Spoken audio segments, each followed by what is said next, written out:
Hi, everybody. Welcome to Conversations with Bizzy. I hope you enjoyed today's story. And if you do, please subscribe.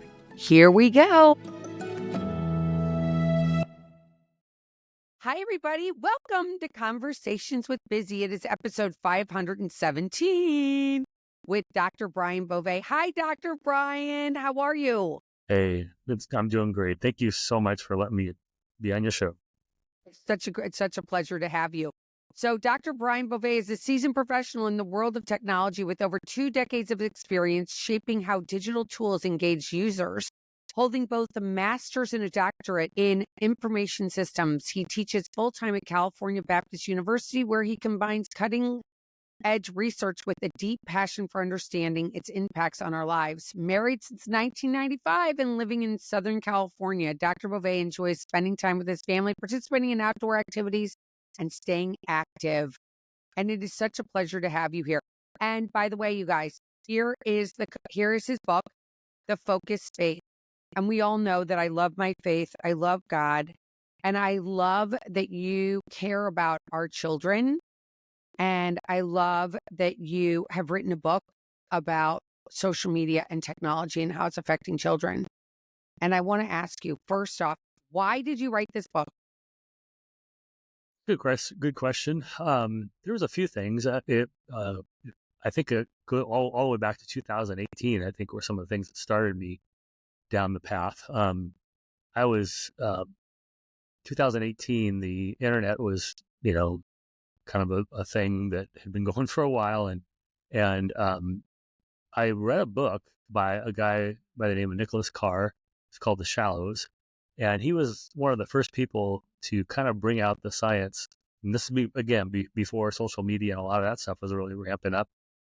Brought out the science that the internet is literally rewiring our brains. So it's making it harder for us to focus. So right about that time, I was experiencing some of the same symptoms the author had, where it was getting harder and harder for me to read. Something I used to love doing and just stay focused on one book, for a long time. I just found myself wanting to do something else and get distracted. And he talked about the brain's plasticity and how our brains can actually be rewired by these kinds of continual patterns with reading, even just stuff online. Just all the hyperlinks and things like that make us want to just jump off and go to somewhere else. Now we have social media, and it's gotten much, much worse. So since 2018, academically, I had an interest in kind of researching that more.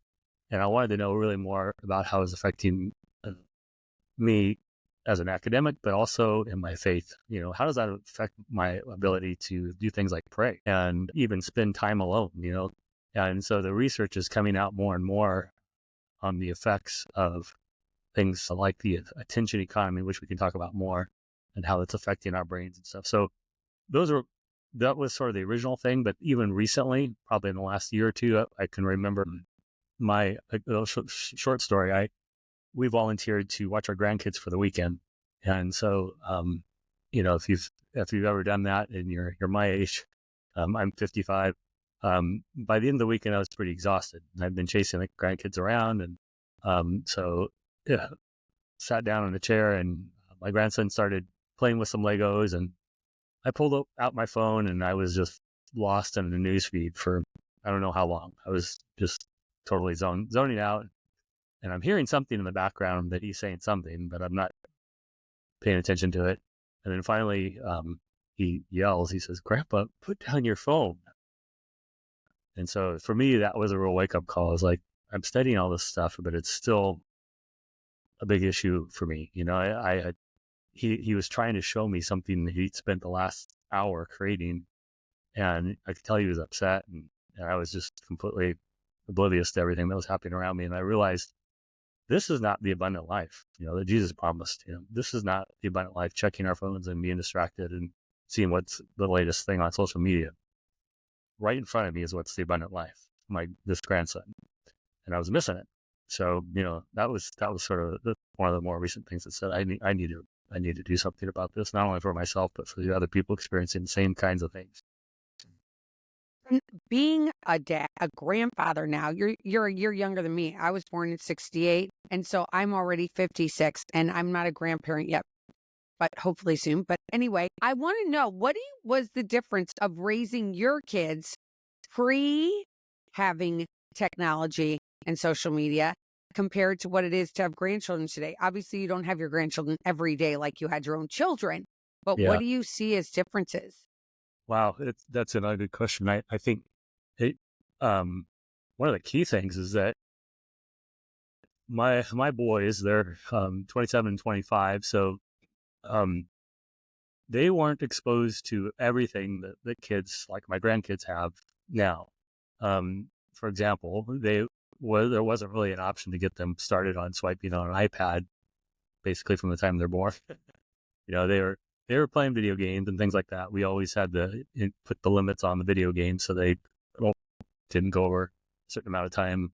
But nothing like the temptations that parents have now. It's so easy just to give our kids, even today, give my grandkids a phone and say, here, watch a video while I do this. And there's nothing wrong with that within limits, but we're just learning so much about how that's affecting their ability to focus and how it's transforming their brains at that critical age. Um, I think last time we had a short discussion, I was telling you about an article I read just recently, kind of illustrate that. I think it's Generation Alpha is that age, my grandkids, the younger ones. And this article that I read was talking about an educator who works with kids and helps them. He was English or something, but helping them read. And he was talking about how many of the young kids that he works with don't know what to do with a book. If they're presented a book face open and turned backwards, they don't know how to turn the book around and flip to the front to start reading. That's, for me, that was amazing. And I guess the reading levels are the lowest they've been at the fourth grade reading level. So I think there's so many more things we could say about the differences between those two generations, but we're just seeing how these technologies are affecting those young minds at such an early age. It's kind of frightening because it's like opening Pandora's box in some ways, because I think that when, we were handed these computers, which we thought were so great because now I can be around and I can know what's going on at all times. People can call me. I don't have to wait till I get home. With my old phone that had the push buttons, my sister and I had a red phone. It was like the bat phone and had the longest cord. And if you weren't home, you didn't know if I didn't Yeah. call you unless you had an answering machine, which was like so cool when that came out when we were Yeah. young, right? And Yeah. you'd walk in and you'd be like, okay, somebody actually called, it's beeping.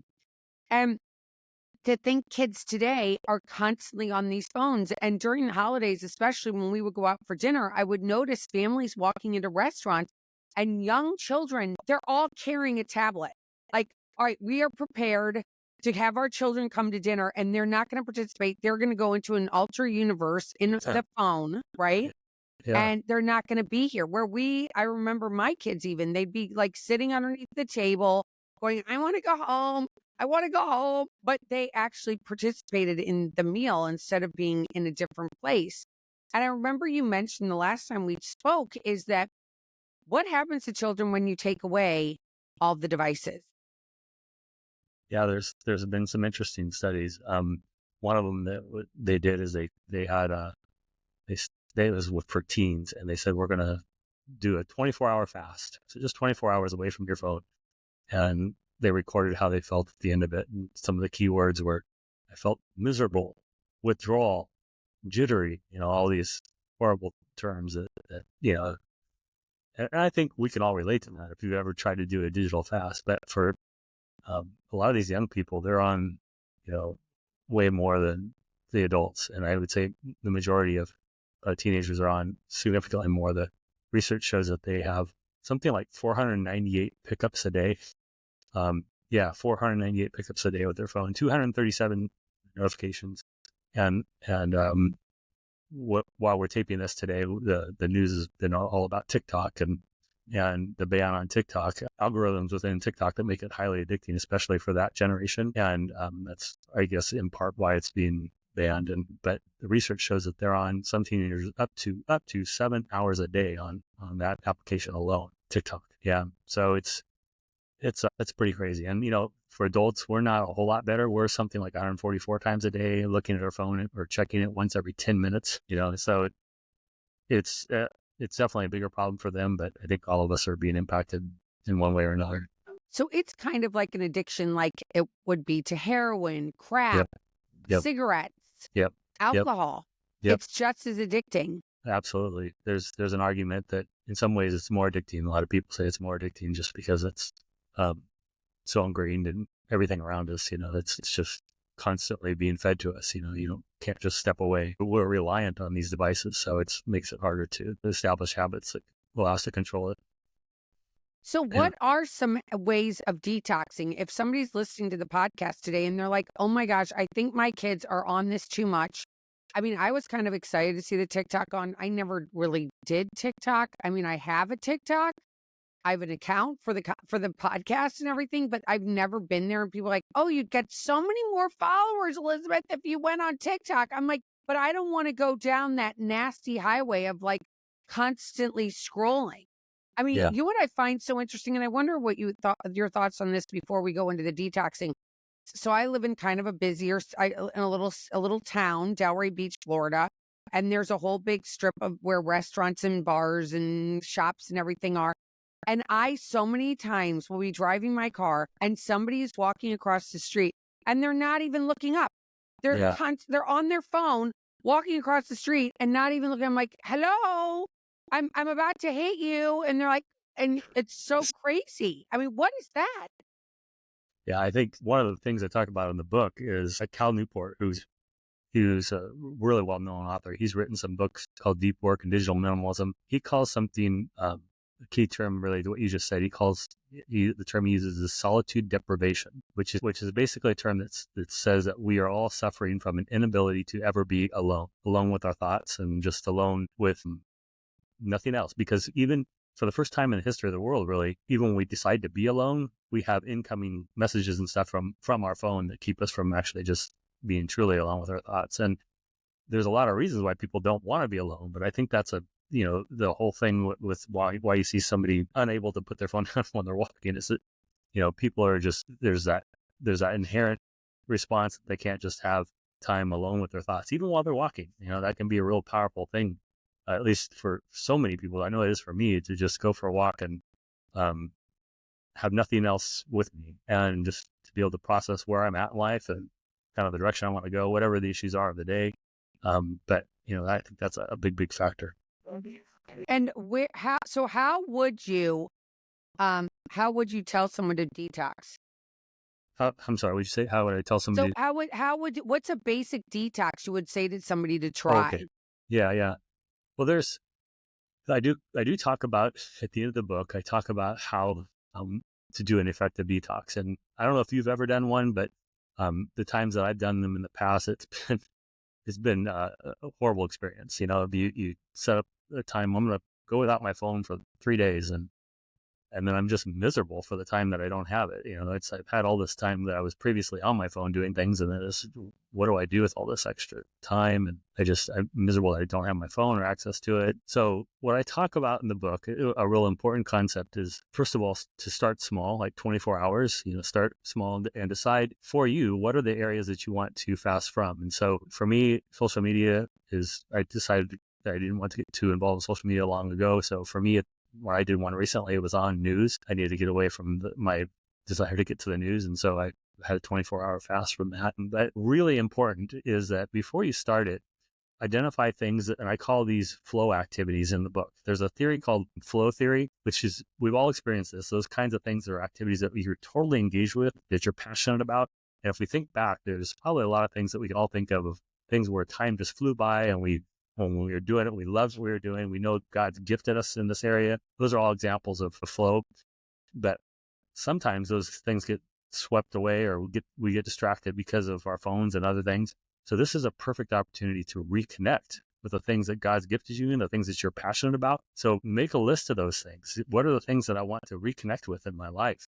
And then you start the fast, so that when you have those feelings, what do I do with all this extra time? You're going to recalibrate and apply it to those kinds of things that God gifts you. And my experience is that at the end of that, you're just like, wow, I don't want to go back to the way I was. I want to continue on in what I call the abundant life, what God's gifted me, and these using my gifts for Him. And then, so then after that, then the third part of the detox I talk about in the book is doing something called adding friction. Because once we've decided, okay, this is a problem in my life, I don't want to go back to that. How do we maintain that? And so there's a lot of ways that you can add friction. And basically, that's just making it harder for you to go back into those old behaviors. And so we can do things like removing apps from our phone completely. So that some people have a lot of success if, let's say, social media is a big issue. Just taking the app off your phone and saying, well, I'm only going to access it now moving forward on my computer, and I can check it once a week, whatever. So there's other things like even changing your phone to grayscale. There's a lot of research that shows if you take the color off, there's a lot less temptation to spend a lot of time on your phone. So that's, yeah, or just even hiding an app that you don't use as much. Don't put it right there on the front screen where as soon as you open it, you're going to go right back to it. Put it further back so you have to do a couple steps to get to it. And then lastly, there's all kinds of apps that are designed to help you focus. For example, there's an app called Moment that's really, really well known that you can install that will help you control those desires and to go right back to the way you don't want to go. So I think it's so interesting, Brian, because I'm like, while you've been talking, I've been thinking about like how we were able, as because there was none of this, right, growing up. So we can remember the pre-social media, pre-technology times of our lives. So we can go back to those thoughts of like going and playing with your friends. Like your mom and dad were not like, go sit and play on a thing. It was like, no, go outside and play with your friends. Go run your yayas out. Go figure out a game to play with your brothers and sisters. Like just go do something. And these kids today have never had the opportunity to have that time that's just totally delegated to just doing nothing, like playing, really playing imaginary play. yeah, they they're called digital natives. They've been in it since the beginning, and we haven't. So I think that's a big factor, and for me, it's scary to think about that. I mean, for example, like you said, we were often just sent to our room and forced to kind of figure something out. So I talk about that in the book. What I talk about is the importance of boredom. And there's a whole bunch of research out there that says, we need to have those times in our life where we're bored, because it's at those times in your life where you can kind of take a step back and say, okay, maybe this isn't, where I want to be in life. Maybe I need to figure out a new path.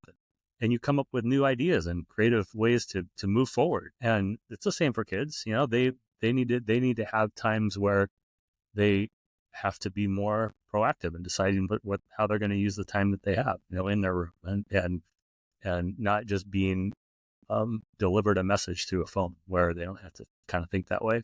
It's so crazy. And you mentioned God a couple of times, and I love talking about God. Everybody who listens to me knows that I talk about God. And where's the prayer and meditation with people today? I mean, I did hear that in 2024, Bible sales were up 22%, which I thought was amazing. Yeah. And I know families are trying to get back to church because, again, our age group realizes this stuff that's going on. But I wonder if it's actually really taking effect with young people. Yeah, I think the biggest factor that I do talk about prayer. There's three things I focus on in the book: is prayer, solitude, and reading, and how the attention economy is focused on those three in particular. But prayer, what I'm seeing is, even in my own life, is that the prevalence of our digital world is making it harder and harder for us to remain focused in prayer. I don't know if you've been like me, but I've had times where I decide I'm going to pray, and then I've got all kinds of other thoughts. Within 2 minutes, I can think back to times where I could spend an hour in prayer and be totally focused on my conversation with God, and at the end feel like I was heard and He heard me. And now it's sometimes there's days where it's just I can't get past 5 minutes without feeling distracted. So there's a lot of research that shows why that's happening, and even the solitude stuff that we talked about before. But I think there's a lot of things that we can do. I talk about this in the book, to take back or tame our tech, and open up time in our day where we may not have had it before. So, for example, the conversation we just had just now was talking about focus prayer, where we are focused on talking to God. But there's a lot of times where it's just more of a waiting to hear from Him. So there's research on what's called rote attention. That's the kind of attention that you your mind is not actively engaged in something. So if you're doing the dishes or you're, taking a drive, where there isn't any other, incoming radio podcasts, whatever, those kinds of opportunities are times where we can hear from God, and a lot of times we think we don't have time to pray, but if we can recapture those kinds of moments, that's huge. And then lastly, the third kind of attention is boredom. So those three: focus, rote, and boredom. Attention. Boredom is what we already talked about this, how it's important. But again, just leave your phone at home when you go for a walk, and allow yourself to be bored and see what God does there. We don't always have to have this deep conversation with God. A lot of times it's being open to listening, and I think that's a way that helps us with prayer. It's such a science, I think, for so many people. It's like so hard. I mean, I get up every morning and before my feet even touch the ground, I listen to the Halo app or Ascension. I'm doing Bible in a year. So every morning I'll listen to that before my feet even touch the ground, which gives me an opportunity to realize the world isn't all about Elizabeth, which is kind of nice. You know what I mean? Yeah, totally. No, I have the same habits, and I think mornings are so important, because I don't know about you, but before I started that habit, I'd look at my phone and right away you get the adrenaline shock of some email from work or text or something and it seemed like the day would always spiral out of control from there, and if I can, and that's one habit that I haven't broken in a long time. I just will not look at work emails or texts, things like that, for like an hour from the time I wake up. I just protect that time, to get up in the morning and spend time with God, reading the Word, spend some time in prayer, and then I'm ready to take on the day. Then I can go ahead and open up the emails and everything else. See what's ahead. And what you just mentioned about that waiting, that adrenaline, that anxiety, that buzzword that's so hot these days. When we were growing up, there was no, I think the word anxiety was probably in the dictionary, but we didn't use it as regularly as we use it today. And I think that being said, how do these kids know what a baseline is rather than a constant state of fear or fright? And I think that I've read somewhere, and correct me if I'm wrong, that today, like a lot of people, maybe even young people at this point, because I've never studied young people, you have, that we're constantly acting like there's a bear about to chase us down and eat us for dinner, even though we live in the cities, Yeah, and our kids yeah, are like, oh my gosh, this anxiety that's so overwhelming. And it's just like, how do young people feel those feelings and deal with yeah. them? Because it's scary. Yeah. Yeah. No, I'm sure there's way more than answers to that than I can provide. I can just speak to sort of what I know about anxiety and our technology. One of the things that I've learned from the research is that we have something called a cortisol loop that we all experience with our technology. And that's where, we will have our phone, we see some sort of notification that induces stress, some sort of email or notification or text or whatever. And there's an immediate release of cortisol and that adrenaline, and then we need to go look at our phone to relieve the stress. And we look at it, and then while we're looking at our phone, there's more stuff that comes up that we need to address, and more stress that's induced, and so it creates this loop where we're constantly. And I think it's no different for the kids.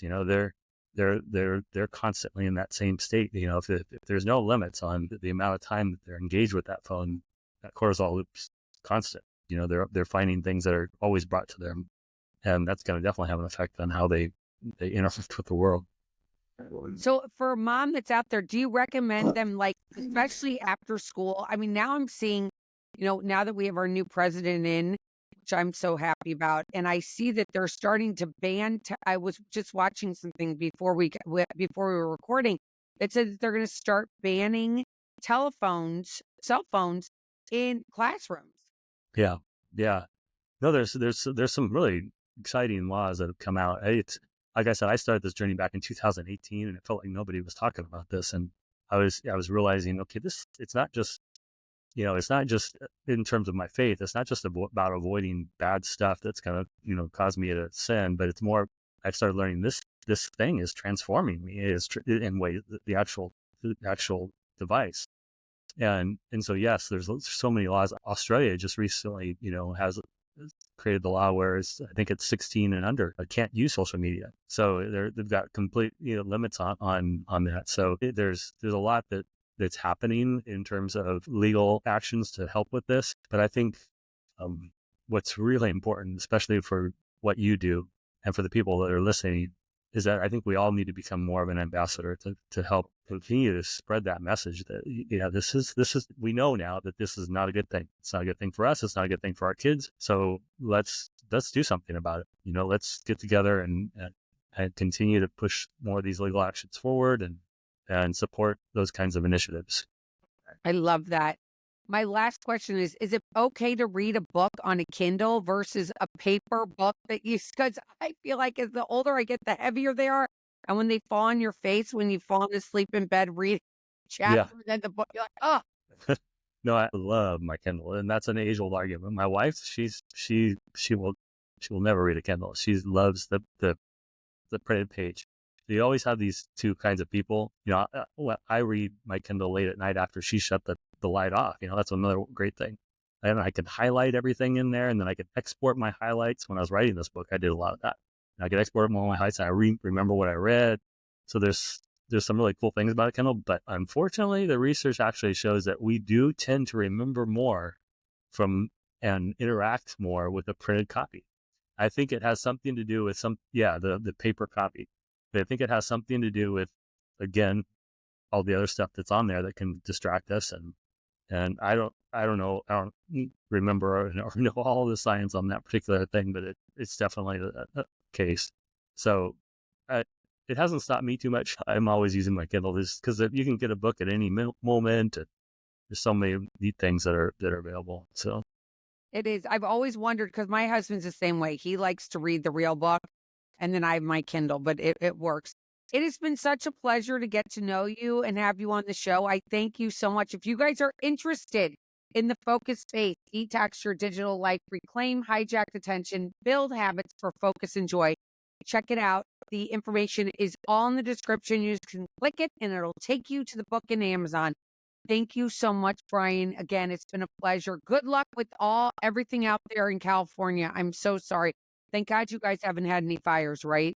yeah, we've been blessed. I appreciate your continued prayers that we stay safe. We live in an area where it's not the best area for that kind of thing, but God's protected us. Oh my gosh. So it's been such a pleasure. Take care, everybody, and you will see me on Wednesday. Until then, take care and know that you are not alone. Bye, everybody. Thanks for listening to Conversations with Bizzy. I hope you enjoyed today's show. If you did, if you could subscribe, that would mean the world to me. And follow me on all social media. And you can also get my newsletter every Friday morning into your inbox. Just go to elizabethchance.com and subscribe. Take care.